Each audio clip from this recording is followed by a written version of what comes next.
Hello friends, नमस्कार। मैं प्रियंका स्वागत करती हूँ आप सभी का आपके अपने चैनल टायर टीचर जॉब में। दोस्तों, आज हम डीएलएड सेकंड सेमेस्टर इंग्लिश का पॉन सीरीज़ देखेंगे, जिसमें हम शॉर्ट आंसर टाइप के क्वेश्चन देख रहे थे। तो दोस्तों, इसमें आपका पार्ट नंबर 9 तक हो चुका था। आज हम देखेंगे पार्ट नंबर 10। तो चलिए देखते हैं। इसमें क्वेश्चन है, define pronoun with a example. तो आंसर देखते हैं। यहाँ पे देखिए प्रोनाउन की डिफिनीशन दी हुई है। Definition, pronoun is a word which is used in place of noun. तो दोस्तों, प्रोनाउन एक वर्ड होता है जो कि नाउन की जगह पे यूज किया जाता है। अगर हम इसकी हिंदी में परिभाषा करें तो संज्ञा के स्थान पर प्रयोग किए जाने वाले शब्दों को सर्वनाम कहते हैं। क्लियर। अब यहाँ पे देखिए एग्जाम्पल दिया गया है, Sita is a good girl. और यहाँ पर देखिए सीता की जगह पे सी का यूज हुआ, यानी कि ये प्रोनाउन है। ऑलवेज, ओवेज, यहाँ पे देखिए हिज नहीं होना चाहिए, हर होना चाहिए। Has grandparents. Sita is a good girl, see यानी कि ये प्रोनाउन है। और सी ऑलवेज ओबेज हिज, यहाँ पे हिज नहीं रहेगा, यहाँ पे हर रहेगा, क्योंकि लड़की के लिए हर का प्रयोग होता है। ओबेज हर ग्रैंड पेरेंट्स। क्लियर। अब हम देखते हैं question number 43। Define adjective, find the adjective in following sentence. तो दोस्तों, यहाँ पे हमें देखिए एडजेक्टिव की डिफिनेशन लिखी हुई है आंसर में।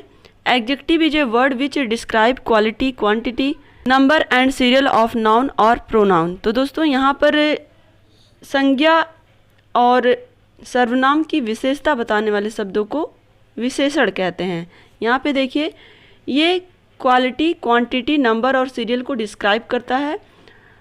नाउन और प्रोनाउन की विशेषता बताता है। क्लियर। तो इसमें आप देखेंगे पहला नंबर, राजधानी express is a fast train. तो दोस्तों, यहाँ पर आपको एडजेक्टिव कौन क्या होगा, यहाँ पे फास्ट। दूसरा सेंटेंस देखें, Mangal Pandey was brave soldier. यहाँ पे आपका ब्रेव हो जाएगा एडजेक्टिव। आप देखिए यहाँ पे नंबर थ्री पे देखते हैं, हरिद्वार इज होली सिटी। यहाँ पे होली आपका एडजेक्टिव हो जाएगा। नंबर 4 पर हम देखें, the end is tiny insect. End नहीं होगा, बल्कि यहाँ पे होगा ant, A N T, ant. The ant is tiny insect. तो दोस्तों, यहाँ पे क्या हो जाएगा, ये हो जाएगा आपका टिनी एंट, यहाँ पे होगा, और यहाँ पे आपका टिनी पे आपका एडजेक्टिव हो जाएगा। ठीक। अब यहाँ देखिए नंबर 5 पे, the street was narrow. The street was narrow, तो यहाँ पे आपका नैरो मतलब होता है सकरा, तो ये आपका एडजेक्टिव हो जाएगा। नंबर 6 पर हम देखें, the fox is a cunning animal. यहाँ पे कनिंग पे एडजेक्टिव ये यानी कि चतुर होता है।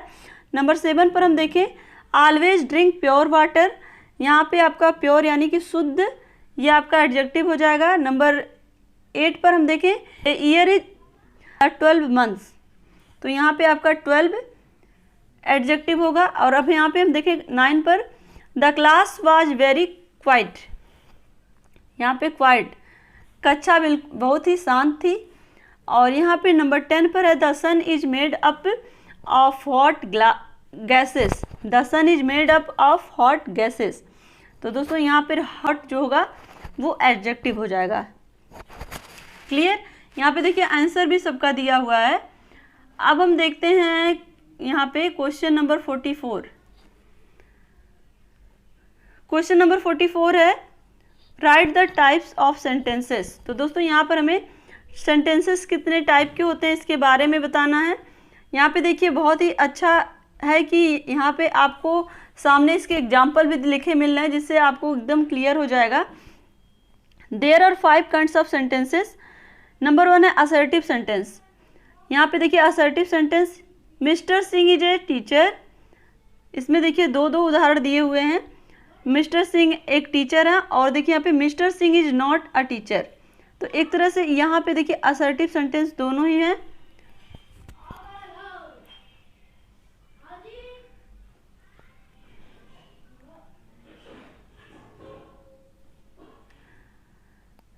यहाँ देखिए दूसरा, पहला असर्टिव सेंटेंस है और दूसरा interrogative sentence. Does Vijay play, where does Vijay play, ये दोनों ही इंट्रोगेटिव सेंटेंस है। यहाँ पे देखिए डज और वेयर दोनों ही क्वेश्चन वर्ड हैं, तो यहाँ पे इंट्रोगेटिव सेंटेंस हो जाएगा ये। अब देखिए नंबर 3 पर imperative sentence. Imperative sentence come here, जहाँ पे किसी भी चीज़ की आज्ञा का भाव हो या फिर किसी चीज़ को कहने का भाव हो, गो देयर, कम वेयर, इस तरह के जो सेंटेंस हो जाते हैं वो इम्परेटिव सेंटेंस में होते हैं। अब हम देखिए यहाँ पर नंबर 4 है एक्सक्लामेटरी सेंटेंस।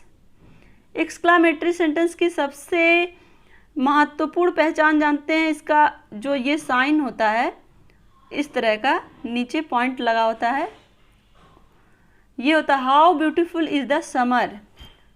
क्लियर। अब देखिए नंबर 5 पर है ऑप्टेटिव सेंटेंस।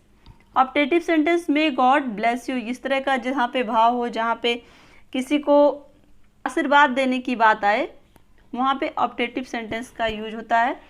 तो ये आपके 5 सेंटेंस कंप्लीट हो गए।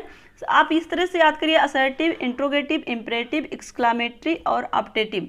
असर्टिव, इंट्रोगेटिव, इम्परेटिव सेंटेंस और एक्सक्लामेटरी और ऑप्टेटिव सेंटेंस। जब आप इसके उदाहरण देख लेंगे तो आपको नहीं भूलेगा। क्लियर। यहाँ पे देखिए आप क्वेश्चन नंबर 45 है, how to change active voice into passive voice.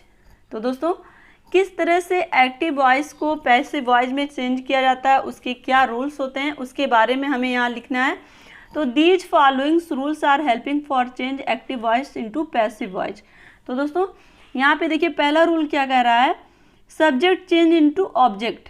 जो सब्जेक्ट होता है वो ऑब्जेक्ट में चेंज होता है, और दूसरे रूल में ऑब्जेक्ट चेंजेज इनटू सब्जेक्ट। अगर सब्जेक्ट है पहले तो वो ऑब्जेक्ट में चेंज होगा, अगर पहले ऑब्जेक्ट है तो वो सब्जेक्ट में चेंज होगा। सेंटेंस इसमें एक ही सेंटेंस में ऑब्जेक्ट और सब्जेक्ट दोनों ही रहेंगे, लेकिन अगर ऑब्जेक्ट पहले है तो वो बाद में सब्जेक्ट आ जाएगा, और अगर पहले सब्जेक्ट है तो बाद में ऑब्जेक्ट होगा। क्लियर। यहाँ देखिए नंबर 3 पे main verb change into past participle third form of the verb. यहाँ पे हमेशा थर्ड फॉर्म का यूज किया जाता है, ये तो आपको पता ही होगा। और नंबर 4 पर हम देखें change use primary auxiliaries according to the number and tense. Number और टेंस के हिसाब से यहाँ पे चेंजमेंट होता है। अब यहाँ पे हम देखें नंबर 5 रूल क्या कह रहा है, commonly by is used before the new object. Clear. जो नया ऑब्जेक्ट आता है उसके पहले बाई का प्रयोग होता है। यहाँ पे देखेंगे एग्जाम्पल, आपको क्लियर होगा। मोहन हेल्प्ड गीता, तो यहाँ पे मोहन हेल्प्ड गीता। तो दोस्तों यहाँ पर जो सेंटेंस है वो पास्ट इंडिफिनिट में है, past indefinite change into past continuous. Clear. तो यहाँ पे देखिए ये एक्टिव वॉइस है, तो सबसे पहले यहाँ पे जो सब्जेक्ट है वो ऑब्जेक्ट होगा, जो ऑब्जेक्ट है वो सब्जेक्ट होगा। पहला रूल देखिएगा, तो गीता सबसे पहले गीता आ जाएगा पहले, यानी कि गीता यहाँ पे ऑब्जेक्ट के रूप में है, लेकिन ये सब्जेक्ट के रूप में हो जाएगा गीता। अब यहाँ पे चूंकि टेंस का हमें देखना है कौन से टेंस में है, तो past indefinite change into past continuous. तो यहाँ पे देखिए हेल्प का सेकंड फॉर्म यूज हुआ है, तो सेकंड फॉर्म यहाँ पे यूज हुआ है, तो हमें यहाँ पे आपको पास्ट कंटिन्यूअस में ले जाने के लिए यहाँ पे आप वाज हेल्पिंग वर्ब यूज करेंगे, और always use third form, verb की थर्ड फॉर्म हमेशा यूज होगी। तो यहाँ पे आपका हेल्प्ड हो जाएगा। और बाई, यहाँ पे आप जब आप 5 रूल पढ़ रहे थे तो commonly by is use before the new object, तो यहाँ पे बाई का प्रयोग हुआ, फिर उसके बाद आपका मोहन हो जाएगा। क्लियर। तो इस तरह से आपका active voice change into passive voice होता है। क्लियर। अब हम चलते हैं नेक्स्ट क्वेश्चन पे। यहाँ देखिए डिस्क्राइब द पंक्चुएशन मार्क्स। किस तरह से पंक्चुएशन मार्क्स यूज होते हैं इंग्लिश में, और उनके क्या क्या नाम है, उनके क्या क्या साइन है, यहाँ पे देखिए सब लिखा हुआ है। ये देखिए फुल स्टॉप का साइन ये है, और कॉमा नंबर 2 पर है, कॉमा का साइन ये होता है। इन्वर्टेड कॉमा का साइन ये होता है, जहाँ पे ऊपर दोनों तरफ जितने भी सेंटेंस होंगे, ज़्यादातर इन्वर्टेड कॉमा का प्रयोग किसी के अकॉर्डिंग के लिए होता है। जब किसी का कथन कहीं होता है तो वहाँ पे डबल इन्वर्टेड कॉमा का यूज होता है। नंबर 4 पर हम देखें क्वेश्चन मार्क जहाँ पे प्रश्न होता है वहाँ पे प्रश्नवाचक चिन्ह का प्रयोग होता है। या नंबर 5 पर हम देखें एक्सक्लामेटरी मार्क्स। ये एक्सक्लामेटरी मार्क अभी इसके पहले हम लोगों ने देखा है, जब यहाँ पर देखिए एक बार फिर से देख लेंगे, क्लियर हो जाएगा। ये देखिए एक्सक्लामेटरी सेंटेंस यहाँ पे दिए हुए थे, how beautiful is the summer, यहाँ पे ये मार्क यूज हुआ है, क्लियर। अब हम देखें यहाँ पर नंबर 6 पर है सेमी कॉलन, ऊपर पॉइंट नीचे कॉमा। अब यहाँ पर देखिए नंबर 7 पर कोलन, और नंबर 8 पर देखिए डैश का प्रयोग होता है। नंबर 9 पर हम देखिए एपोस्ट्रॉफी, यहाँ पर हम देखते हैं मोहन्स फादर, गीता सिस्टर, जहाँ पे का सेंस निकलता है वहाँ पे एपोस्ट्रॉफी का प्रयोग होता है। और नंबर 10 पर हम देखें ब्रैकेट का भी प्रयोग होता है, किसी वर्ड को क्लैरिफाई होता है, ज़्यादातर किसी वर्ड को क्लैरिफाई करने के लिए भी ब्रैकेट का प्रयोग करते हैं। या यहाँ पे देखिए हाइफन, इस तरह का डैश। नंबर 12 पर हम देखें कैपिटल्स, ये देखिए ABC, ये कैपिटल्स, यानी कि आपको केवल यहाँ पर कुछ नहीं, केवल आपको यहाँ पे जो भी नाम है इन नाम को याद रखेंगे, बाकी आपको इसके जो मार्क हैं ये मार्क अपने आप याद हो जाएंगे, क्योंकि ये सारी चीज़ें हम जब लैंग्वेज सीख ही रहे हैं, चाहे इंग्लिश का हो या हिंदी का हो, तो चाहे हिंदी और इंग्लिश में साइन तो सेम यूज होता है, कोई भी लैंग्वेज हो तो दोनों में साइन तो सेम ही यूज होता है। किसी के कथन के लिए हम इन्वर्टेड कामा में हम लिखते हैं, जब भी प्रश्न पूछा जाता है तो हम क्वेश्चन मार्क लगाते हैं। तो इस तरह से जो भी कार्य होते हैं चाहे हिंदी में या इंग्लिश में, दोनों लैंग्वेज में ही इस तरह के साइन का यूज होता है। तो ये साइन अगर आप चाहे हिंदी में, आपको हिंदी में भी इस तरह के साइन देखने को मिलेंगे और इस तरह के साइन से संबंधित क्वेश्चन भी पूछे जाते हैं, तो एक तरह से आपको ये क्लियर हो गया होगा। तो दोस्तों आज के लिए बस इतना ही। वीडियो को लाइक कर दीजिएगा और कमेंट के माध्यम से हमें ज़रूर बताइएगा कि हमारा ये प्रयास आपको कैसा लगता है, और साथ ही वीडियो को अपने दोस्तों के साथ शेयर कर दीजिएगा। और अगर आप चैनल पर नए हैं तो प्लीज़ चैनल को सब्सक्राइब करके बेल आइकन बटन को जरूर प्रेस कर दीजिएगा, जिससे हमारे सभी वीडियोज की नोटिफिकेशन आपको मिल सके।